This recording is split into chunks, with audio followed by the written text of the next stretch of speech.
This is Derek Prall. I'm with American City and County Magazine. I have with me Randy Cohen. Randy, why don't you introduce yourself?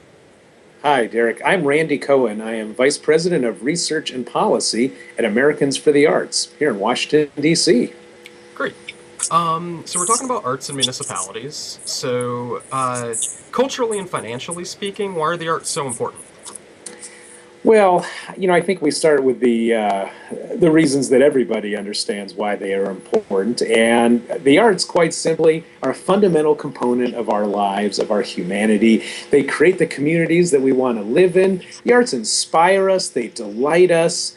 They unite us. So lots of really fundamental values of the arts, but they actually provide a lot of other benefits to the community as well. And that's a surprise to a lot of folks. They provide economic benefits. Nationally, nonprofit arts and culture organizations alone, just our theaters, our museums, our symphonies, our arts education organizations, they're a $135 billion industry in this country that supports 4.1 million jobs and generates $22.3 billion in government revenue at the federal, state, and local levels. So the arts are an industry that provide both cultural and economic benefits to our communities. Great. So, during a time of financial distress, should a municipality look to arts to be a priority? Yes, absolutely. And I think a lot of times people think, oh, arts, they're this extra or this luxury, maybe worth supporting in prosperous times, but a little harder to justify when the economy's struggling. Well, the fact is, when we invest in the arts, we're not investing in a frill or a luxury, we're investing in an industry. And one that it supports jobs, is good for local businesses. The arts, unlike most industries, generate a lot of event-related spending. And this is a real value-added aspect, again, to those intrinsic fundamental parts of the arts.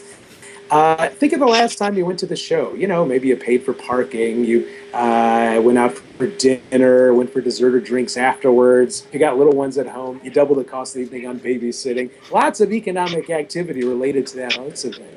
We did a national study where we interviewed 152,000 people all across the country. The typical attendee to an arts event spends $24.60 per person per event beyond the cost of admission. So when we talk about a vibrant arts community, not just a great place to live, but it's good for local merchants. Not only that, when somebody attends the arts, people often travel to attend an arts event. And as city and municipal leaders, we're trying to think, how can we bolster tourism? How can we bring visitors to our community who bring their wallets? Because that is a real great economic benefit.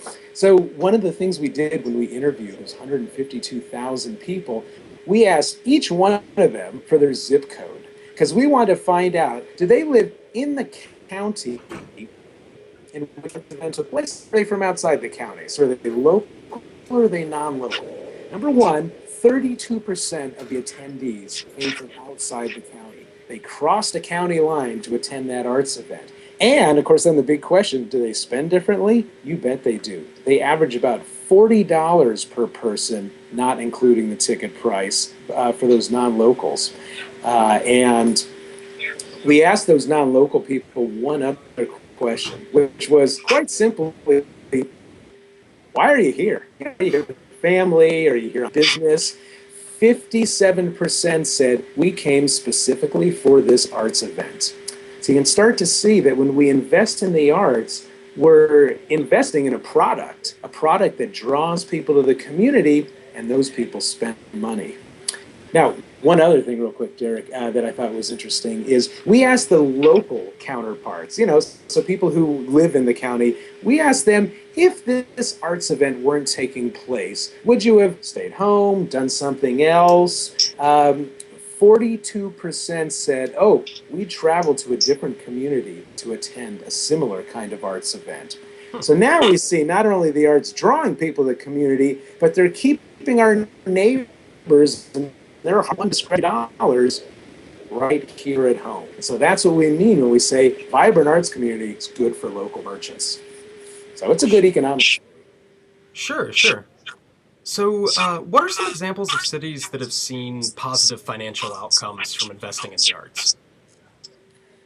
Oh well, there's just so many of them. We see big cities.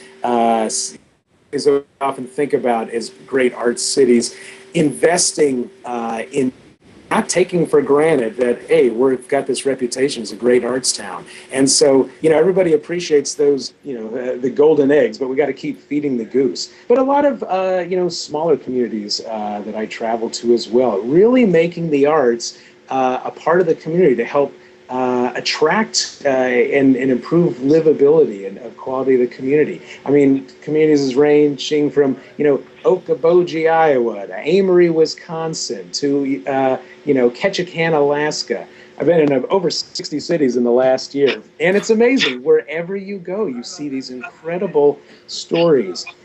And one of the other ways that the arts benefit our communities economically is their ability to attract a skilled, educated workforce. And this is a big issue these days, especially, when you're in cities like Boise, fantastic city, the most isolated big city in the country. And, when I was there, they're trying to figure out how do we keep all these great graduates we have from jumping on the plane the day after graduation and going to Seattle or Silicon Valley or Austin. And because young workers these days are picking the communities that they want to live in, which is very different than, when I started out, check the gray in the beard. But, I'd go to whoever would have me. But these days, if you can work for Google, you can work for big oil, for finance, for big pharma. So you've got those kind of options. It's a domestic phenomenon, an international phenomenon. And again, what we see in studies is those workers are looking for creative, culturally vibrant communities to live in. They want to live in a cool place, right? Who doesn't? So that's one of those other benefits we get with these culturally vibrant communities. And I can give you another quick research study, this one done by the Conference Board, and that's the national organization for the Fortune 1000 companies in this country. Their research shows that 72% of business leaders say creativity is of high importance in hiring now. It's even leapfrogged the 3 R's, reading, writing, and arithmetic. Obviously, you got to be able to do those things, the fundamentals, but you got to take and apply some creativity. And then the researchers asked those business leaders, what are the biggest indicators of creativity? The two biggest indicators were study of the arts and starting your own company. So, artistic training and entrepreneurial activity. So business leaders are really getting this as well. Okay. So, if a municipality is interested in fostering the arts, what can an organization like Americans for the Arts do to help? Well, what we're doing is, organizations like yours, the U.S. Conference of Mayors or National Association of Counties, we're helping educate our municipal leaders, our elected leaders, or appointed leaders on the benefits of investing in the arts. And so what, everybody has a job to do here. Local governments, they need to be investing in the arts as well, because those arts organizations depend on that revenue to make their product accessible to the community. The business sector, they've got a vested interest in this also. So we all have a job to do to help invest and nurture and keep this this vibrant arts community. Now, there's more than writing a check, because that's what everybody says. Well, gosh, how much is this going to cost me? But I'll tell you another thing you can do as well. Every city, every county has got commissions and advisory boards, all the different ways we get that citizen engagement that helps move our communities along. And I always ask the question, are there artists or arts organizations that are part of all of those? Even if it's roads or solid waste or any of those kinds of things. Because sometimes with the artists, it just makes good decisions, better decisions. And there's a lot of really easy ways to create these culturally vibrant communities. And not everything needs to cost millions of dollars. I was in Seattle they've got something called the Music on Hold program. And they're trying to brand themselves as a great music city because, that's how we attract these young technical workers. We're a creative, musical, artsy town. So when you call the city of Seattle and you get put on hold, you're not listening to just any music. You're listening to music by Seattle musicians. Oh, well. And it's become immensely popular. They rotate it every quarter. There's a website where you can buy the local musicians' work. It's so popular, the mayor is now doing the voiceovers on this. So while you're on hold, you're hearing, hey, this is Mayor Mike again. And you're listening to Seattle's Music on Hold. And here's where to go to buy music. I was in it was in Boise. I was a Strategy Boise. One thing they're doing is they're wrapping the traffic signal boxes that you see in many intersections with original art. So they pay an artist to do an original creation. And the big thing now in Boise is get your picture next to all 20 traffic signal boxes. It costs $2,500 a traffic box. That pays the artist. They're not vandalized. So, you're seeing cost savings there. I was in another community where I learned about, I'm sure what your listenership knows all about. One of the new public safety hazards is people are stealing manhole covers and selling them for scrap metal. I can't have a bigger nightmare if I'm mayor. I get that call in the middle of the night. Oh, the little lady fell in the manhole. We can't get her out.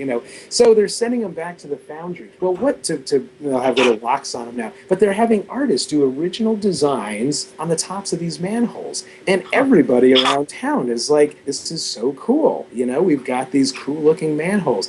It costs $1,000 a piece. You're already sending them back to the foundry. But now you're getting, so if you're the community that's boasting about your traffic signal boxes, your manhole covers, park benches, the ironwork holding up the trees, downtown, all which can be done by artists for not a whole lot of money, really.